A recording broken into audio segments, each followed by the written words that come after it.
ఓం నమ శివాయ. ఇది బెక్కవాళ్ళకు దగ్గరలో ఉన్న ఇళ్ళపల్లి శివపురం అనే గ్రామంలో ఉందండి శివాలయం.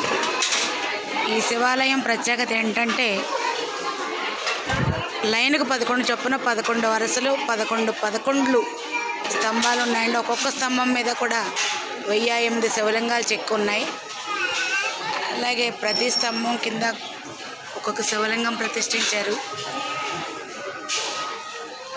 ఆ శివలింగం ప్రతి లింగం మీద పోసిన ప్రతి స్తంభం కింద ఉన్న శివలింగం మీద పోసిన జలం అంతా కూడా గర్భగుడిలో ఉన్న మూల విరాట్ మీదుగా పడేలాగా ఏర్పాటు చేశారండి. నిజంగా ఇది చాలా అద్భుతం. ఇంత అద్భుతమైన శివాలయం మనకి దగ్గరలోనే ఉండడం మన అదృష్టం. చాలా అద్భుతమైన శివాలయం అండి.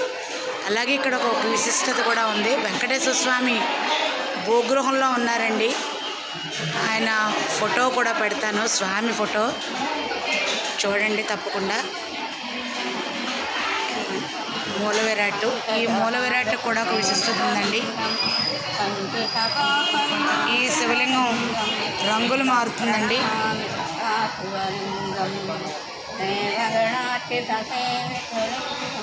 ప్రొద్దుట మేము చూసినప్పుడు వెండి రంగులో ఉంది, ఇప్పుడు బంగారం రంగులోకి మారిందండి. ఇలా రంగులు మార్చే శివలింగం మనం ఇక్కడ దగ్గరలో ఎక్కడ చూస్తున్నాం. అలాగే ఈ శివాలయంలో అన్నపూర్ణాదేవి ఆలయం కూడా ఉందండి. ఇక్కడికి ఆలయ దర్శనానికి వచ్చిన ప్రతి వారు కూడా కొద్దిగా బియ్యం తీసుకొచ్చి అమ్మవారి దోసెట్లో పోస్తే ప్రపంచం అంతా కూడా సుభిక్షంగా ఉంటుందని ఒక నమ్మకం.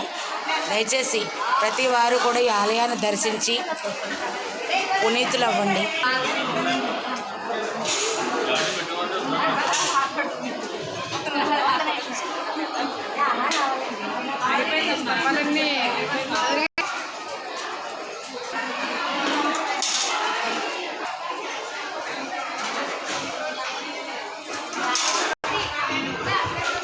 చాలా అద్భుతమైన శివాలయం అండి. ఈ కట్టడం గర్భగుడిలోకి వెళ్ళి శివాలయం మీదకి అభిషేకం చేసుకునే వీలు ఎలాగో అన్ని శివాలయాల్లో ఉండదు.